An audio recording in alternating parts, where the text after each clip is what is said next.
Good morning all of you student of class 10th। हम लोग science subject के अंतर्गत चैप्टर 12 इलेक्ट्रिसिटी चल रहा है। पिछले वीडियो में हम लोग कुछ physical quantity, electricity, potential difference, electric circuit के बारे में डिस्कस कर चुके हैं। इलेक्ट्रिक सर्किट के बारे में बताए थे कि यह कंटिन्यूअस पथ होता है इलेक्ट्रिक करंट का, जिसमें बैटरी या सेल के पॉजिटिव टर्मिनल को हम लोग बल्ब से जोड़ दें या किसी भी इलेक्ट्रिक डिवाइस से जोड़ दें तो वह वर्क करने लगता है, क्योंकि इसमें कंटिन्यूअस फ्लो इलेक्ट्रिक करंट होता है। इसको बोलते हैं इलेक्ट्रिक सर्किट। इलेक्ट्रिक सर्किट बनाने में हम लोग डिफरेंट कंपोनेंट का फिगर बना करके अगर इसको दिखाया जाए तो बहुत अनकन्वीनियंट होता है। तो इसके लिए डिफरेंट कंपोनेंट के लिए हम लोग सिंबल का उपयोग करते हैं। जैसे इलेक्ट्रिक सेल, इलेक्ट्रिक सेल को रिप्रेजेंट करने के लिए यह वर्टिकल दो लाइन, इसमें एक लंबा होता है और एक छोटा होता है। इसमें लंबा वाला जो लाइन होता है वर्टिकल, यह पॉजिटिव टर्मिनल शो करता है, यह नेगेटिव टर्मिनल को शो करता है। इस प्रकार से सेल का रिप्रेजेंटेशन हम लोग कर सकते हैं। बैटरी जो होता है कॉम्बिनेशन होता है कई सेलों का, तो इसमें हम लोग दिखाएंगे कि कई सेल आपस में सीरीज कॉम्बिनेशन में इस प्रकार से जुड़े हुए हैं, और इस प्रकार से यह एक हम लोगों का अरेंजमेंट बनता है जो बैटरी के शो का सिंबल के रूप में इसका उपयोग करेंगे। अगर बैटरी प्रयोग किया जा रहा है तो इसका सिंबल इस प्रकार से हम लोग, कनेक्टिंग वायर के लिए एक लंबी लाइन, स्ट्रेट लाइन, यह कनेक्टिंग वायर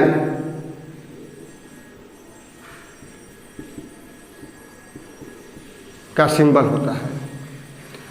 कनेक्टिंग वायर में कहीं अगर ज्वाइंट होता है तो यह ज्वाइंट को इस प्रकार से दिखाएंगे। अगर किसी वायर के ऊपर से कोई वायर अगर क्रॉस कर रहा है तो इस बिना इसको टच किए तो इसको हम लोग इस प्रकार से दिखाते हैं। अमीटर के लिए ए लिख करके सर्किल बना देते हैं तो यह अमीटर का सिंबल हो गया। वोल्ट मीटर के लिए इसी सर्किल के अंतर्गत भी का प्रयोग करते हैं तो इस प्रकार से यह वोल्ट मीटर का सिंबल हो जाएगा। Volt meter, ammeter. Resistance wire के लिए यह सिंबल होता है, यह फिक्स रेजिस्टेंस।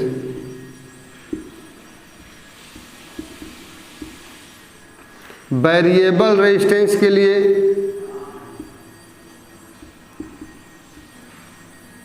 हम लोग इस फिक्स रेजिस्टेंस को दिखाते हुए इस प्रकार से यह शो करते हैं कि यह वैरी कर रहा है।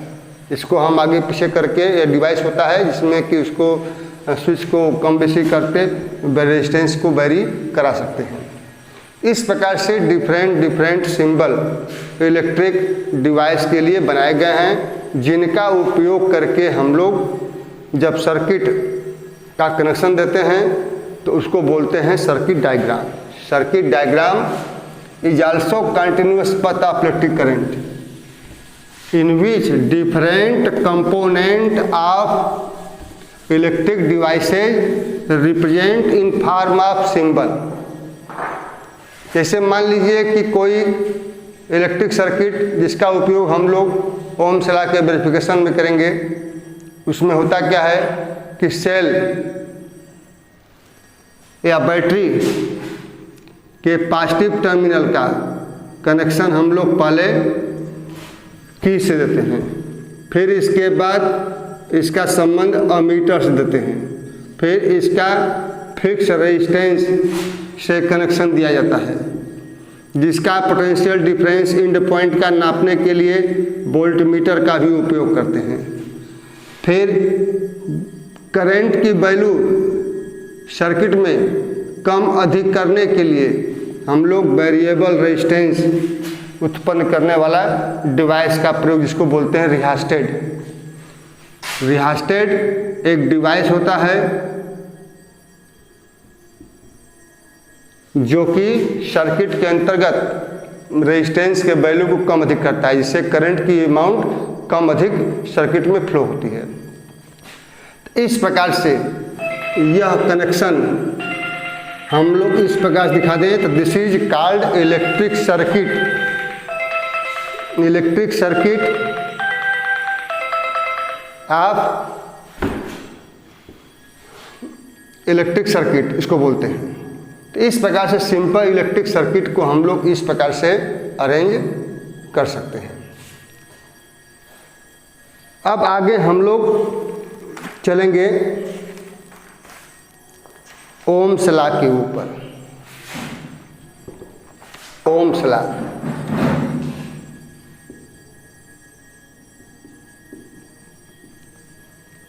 ओम यह फ्रेंच साइंटिस्ट का नाम है, जिन्होंने किसी रेजिस्टेंस के एंड पॉइंट के बीच मौजूद पोटेंशियल डिफरेंस और उसमें फ्लो होने वाली करंट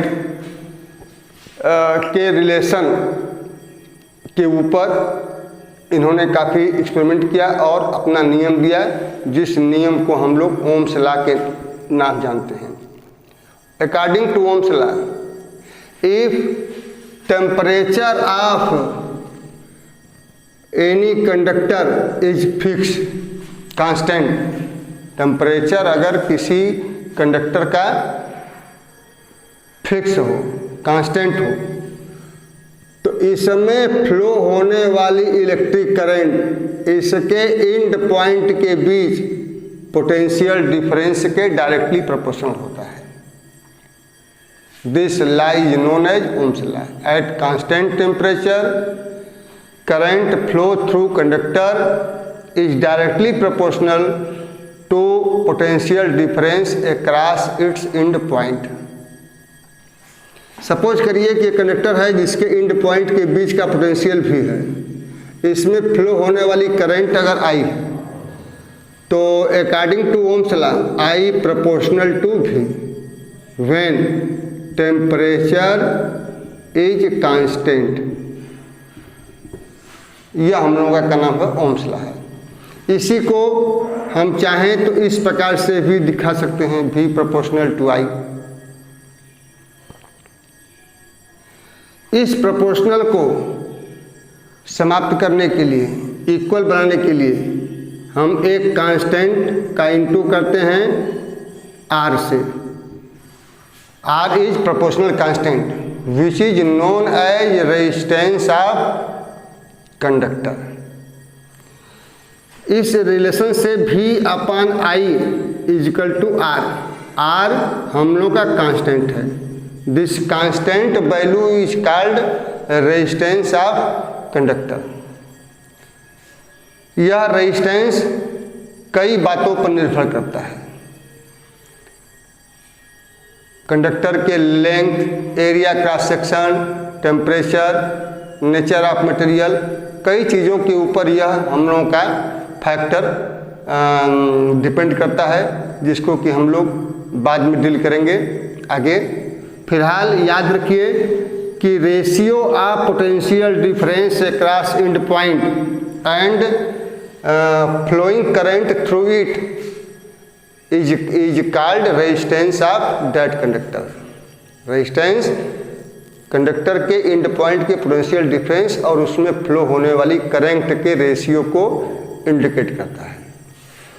इसी रिलेशन से अगर हम लोग आर का यूनिट निकालना चाहें, SI unit of R resistance, तो SI unit of potential difference which is known as volt SI unit of electric current which is called ampere. तो वोल्ट पर एम्पियर यह SI यूनिट हम लोगों का बना। इसी वोल्ट पर एम्पियर को हम लोग ओम के नाम से जानते हैं। ओम साइंटिस्ट के नाम के ऊपर सम्मान में ओम नाम दिया गया। यह देखा गया है कि 1 ohm is equal to 1 volt upon 1 ampere. तो इस रिलेशन से हम लोग 1 ओम को डिफाइन भी कर सकते हैं। कैसे डिफाइन करने के लिए हम देख सकते हैं कि resistance of any conductor is said to be 1 ohm if 1 ampere current flow through a conductor when potential difference across its end point is 1 volt। किसी कंडक्टर के एंड पॉइंट का पोटेंशियल डिफरेंस अगर 1 वोल्ट हो और इसमें flow होने वाली current की अमाउंट अगर 1 एम्पियर हो, तो हम कहेंगे कि इस कंडक्टर का रेजिस्टेंस 1 ओम के ही बराबर होगा। इस प्रकार से 1 ओम को डिफाइन कर सकते हैं। इसी रिलेशन को अगर हम इस प्रकार से लिखें I = V अपॉन R, इस रिलेशन से हम 2-3 चीज़ों की जानकारी प्राप्त कर सकते हैं। क्या कि किसी कंडक्टर में फ्लो होने वाली करंट उसके एंड पॉइंट के पोटेंशियल डिफरेंस के डायरेक्टली प्रोपोर्शनल होगा। पोटेंशियल डिफरेंस अगर दोगुना करेंगे तो करंट की वैल्यू फ्लो होने वाली जस्ट 2 टाइम्स हो जाएगी। अगर हाफ करेंगे तो करंट की वैल्यू भी हाफ होगी। And I inversely proportional to 1/R, I proportional to V, I proportional to 1/R या inversely proportional to R। This represents that conductor whose resistance is high, then less current is flow through the conductor। जितना ही अधिक resistance किसी conductor का होगा उसमें flow होने वाली current की वैल्यू उतने कम होगी। करंट रेजिस्टेंस अगर कम है तो उसमें मोर current can be flow. Pure metals का रेजिस्टेंस बहुत कम होता है, इसलिए उसमें आसानी से इलेक्ट्रिक करंट फ्लो होता है। They are called good conductor of electricity. Pure metal जैसे गोल्ड है, सिल्वर है, एल्युमिनियम है, कॉपर है, ये सब हमारे प्योर अगर मेटल हैं तो ये इलेक्ट्रिसिटी के गुड कंडक्टर होते हैं। क्यों? क्योंकि इनका रेजिस्टेंस बहुत लो होता है। इसके अलावे कुछ एलॉय जो होते हैं उनका रेजिस्टेंस अधिक होता है, तो उसमें लेस करंट फ्लो, करंट को फ्लो कराने के लिए वर्क डन करना पड़ता है, तो इनका रेजिस्टेंस काफ़ी अधिक होता है। अब हम लोग experimental verification of Ohm's law, जो कि लेबोरेटरी में आप लोग इस एक्सपेरिमेंट को करेंगे, तो experimentally verify the Ohm's law. Experimentally verify करने के लिए हम लोगों को इतने डिवाइसेस की आवश्यकता होगी। सेल बैटरी की आवश्यकता होगी, की आवश्यकता होगी, ammeter, volt meter, fix resistance और इसके बाद यह रिहास्टेट जो होता है यह वेरिएबल रेजिस्टेंस उत्पन्न करता है। अमीटर के बारे में जानते ही हैं, यह इलेक्ट्रिक करंट जो सर्किट में फ्लो होती है इसका मेजर करता है। पोटेंशियल नापने के लिए वोल्ट मीटर का उपयोग करते हैं, कि जो है सर्किट को ऑन ऑफ करने के लिए इसका उपयोग किया जाता है।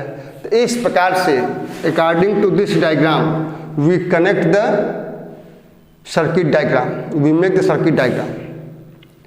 सर्किट डायग्राम बनाने के पश्चात रेजिस्टेंस रिहास्टेट के द्वारा हम लोग ऐसा अरेंजमेंट देते हैं कि कम से कम करंट फ्लो हो। जब स्विच को हम लोग ऑन करते हैं यह ऑन स्विच का संकेत है। इसको हम लोग इस प्रकार से भी किताबों में बनाया गया है। यह टच करेगा इसको तो यह ऑन स्विच का संकेत है। ऐसे भी बनाया जा सकता है। तो इसे भी यह भी सिंबल होता है ऑन स्विच का, और इस प्रकार से भी ऑन स्विच का सिंबल हम लोग बना सकते हैं। तो जब स्विच को ऑन करते हैं तो सर्किट के अंतर्गत करंट फ्लो होती है। उस करंट के मेजरमेंट को अमीटर से हम लोग मेजर करेंगे और रेजिस्टेंस के एंड पॉइंट का पोटेंशियल डिफरेंस हम लोग वोल्टमीटर से मेजर करेंगे। मान लीजिए कि फर्स्ट रीडिंग में V और I का वैल्यू मान लीजिए कि यह 2 वोल्ट आया और I का वैल्यू मान लीजिए कि हम लोग 3 वोल्ट आया। मान लीजिए कि यहाँ पर हम लोगों का 1.5 एम्पियर आया। फिर वेरिएबल रेजिस्टेंस रिहास्टर के द्वारा इसको स्लाइड करके करंट के वैल्यू को कम अधिक करेंगे। मान लीजिए कि करंट को अधिक करने पर यह पोटेंशियल डिफरेंस यह 2 एम्पियर हो गया और यह मान लीजिए कि 4 वोल्ट हो गया। इसी प्रकार से फिर स्लाइड करने के पश्चात पोटेंशियल डिफरेंस और करंट की वैल्यू को पुनः हम लोग मेजर करेंगे। मान लीजिए कि यह 6 वोल्ट आया, यह 2.9 एम्पियर के लगभग आया, सपोज करिए। इस प्रकार से 3-4 रीडिंग हम लोग current flowing through conductor and potential difference across end point हम मेजर करेंगे। मेजर करने के पश्चात हम V/I का रेशियो निकालेंगे। तो देखेंगे कि V और I का रेशियो हर जगह कांस्टेंट वैल्यू आता है, 2 के लगभग आता है, अप्रॉक्सीमेटली 2। तो this constant value is known as resistance of conductor. यही हम लोगों का ओम्स लॉ है। ओम्स लॉ में किसी कंडक्टर में फ्लो होने वाली करंट और उसमें एंड पॉइंट का पोटेंशियल डिफरेंस का रेशियो फिक्स होता है। पोटेंशियल डिफरेंस और करंट का वैल्यू फिक्स होता है। This fix value is known as resistance of conductor. इस प्रकार से हम लोग